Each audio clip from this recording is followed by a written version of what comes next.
নমস্কার। আজকে আমি আপনার কাছে এমন একটি বিষয় উপস্থাপিত করব, যেটা ইদানিং বহু চর্চিত। বহু চর্চিত এই জন্যই যে আজকাল কয়েকটা শব্দ আমাদের পশ্চিমবাংলায় আমদানি হয়েছে, যেগুলো অতীতে আমরা কখনো শুনিনি বা দেখিও নি। যেমন ধরা যাক জয় বাংলা। এই জয় বাংলা শব্দটা, এবং আরও কিছু কিছু শব্দ আছে, বা যেমন দিল্লির সরকার, ভারত সরকার নয়, দিল্লির সরকার, বা কেন্দ্রীয় সরকার বলছিল দিল্লি সরকার, বা বহিরাগত শব্দ। এই শব্দগুলো যখন শুনি আমি ঠিক বুঝতে পারি না কেন এই শব্দগুলো আমদানিকৃত হয়েছে।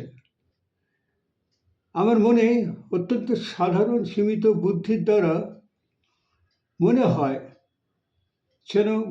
বাংলা বা পশ্চিমবঙ্গ যেন একটা স্বাধীন সার্বভৌম আলাদা একটা দেশ বা রাষ্ট্র, এবং যেটা ভারতবর্ষের অন্য প্রদেশ বা অবশিষ্ট ভারত থেকে এটা আলাদা মনে হয় যখন শুনি জয় বাংলা ইত্যাদি।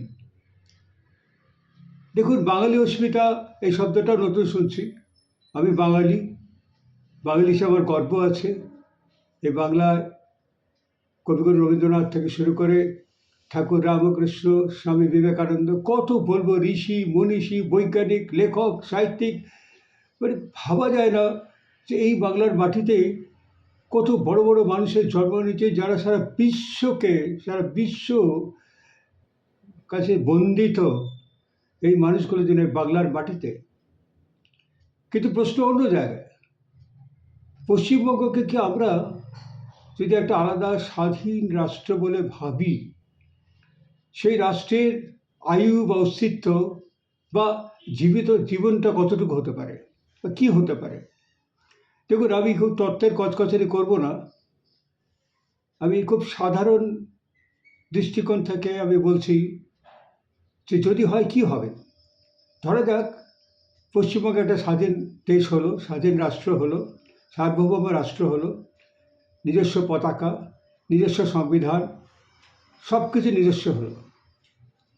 যেমন বাংলাদেশ আছে, শ্রীলঙ্কা আছে, সেমনি পশ্চিমবঙ্গ একটা দেশ হলো বা রাষ্ট্র হলো, যে রাষ্ট্রের নাম ধরুন আমরা বললাম বাংলার ভূমি, এই দেশটার নাম।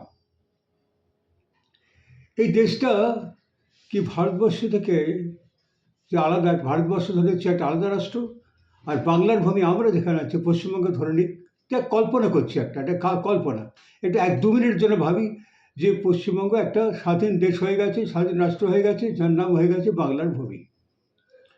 এই বাংলার ভূমি দেশটা কি পৃথিবীর মানচিত্রে জায়গা করতে পারবে? আমার মনে হয় না। দেখুন, ধরুন আলাদা হয়েও যায়, তাহলে এখান থেকে ধরুন কেন্দ্রীয় যে সংস্থাগুলো রয়েছে, যেমন ধরা যাক শিল্প, এই সেল বা স্টিল অথরিটি ইন্ডিয়া লিমিটেডের ইস্কো বার্নপুর, দুর্গাপুর স্টিল প্লান্ট, এগুলো তো কেন্দ্রীয় সরকার চলে যাবে, বলে এটা আমাদের সম্পত্তি, তোমরা নিয়ে চলে যাবে। রেলপথ, বাংলার ভূমি তো নিজস্ব কোনো রেলপথ নেই, ও রেলপথ তুলে নেবে বা সার্ভিস বন্ধ করে দেবে, হাওড়া শিয়ালদা স্টেশন বন্ধ করে দেবে। এবং আমাদের নিজস্ব কোনো বিমানবন্দর থাকবে না, কারণ বিমানবন্দরটা হচ্ছে কেন্দ্রীয় সরকারের। এখানে বিমানবন্দর ওঠানামা বন্ধ হয়ে যাবে। এখান থেকে ধরা যাক ন্যাশনাল লাইব্রেরি, জাতীয় লাইব্রেরি যেটা আমরা বলি, আপনারা সবাই জানেন জাতীয় লাইব্রেরির ঐতিহ্য কী। সেই জাতীয় লাইব্রেরি বই নিয়ে চলে যাবে। খড়গপুর আইআইটি আছে, সেটা কেন্দ্রীয় সংস্থা, দিল্লি, বলছি দিল্লি সরকার, তারা নিয়ে চলে যাবেন। এবং ভারতবর্ষের আকাশ সীমাটা তারা নো ফ্লাই জোন করে দেবে, অর্থাৎ এই বাংলার ভূমি কোনো বিমান ওই ভারতবর্ষে আকাশে উঠতে পারবে না। সবচেয়ে গুরুত্বপূর্ণ হচ্ছে, আপনি যদি বাংলার ভূমি থেকে ভারতবর্ষে যেতে চান, ধরা যাক আপনি পুরী যেতে চান, ধরা যাক আপনি জগন্নাথ মন্দির দর্শন করতে চান, কি বেনারসে কাশী বিশ্বনাথ মন্দির দর্শন করতে চান, ধরা যাক, বা আপনি ধরুন পন্ডিচেরি যেতে চান, বা আপনি ধরুন অ্যাপোলো হসপিটালে চিকিৎসার জন্য যেতে চান চেন্নাইতে, সেক্ষেত্রে, বা রামেশ্বরম যেতে চান, বা দক্ষিণ ভারত যেতে চান, আপনাকে কিন্তু ভিসা নিতে হবে। কারণ এটা অন্য দেশ, আমরা তো স্বাধীন রাষ্ট্র, নাহলে তো আমরা প্রবেশ করতে পারবো না। সম্ভবও নয়।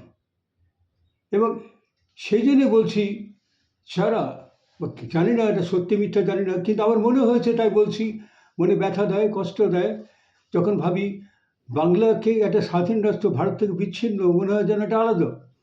ভারত থেকে বাংলাকে বিচ্ছিন্ন করা যাবে না, আর বাংলাকে পশ্চিমবঙ্গকেও ভারত থেকে বিচ্ছিন্ন করা যাবে না। আমরা অনেক বেশি গর্ববোধ করবো সারা পৃথিবীর কাছে নিজেকে বলতে, আমি ভারতবাসী।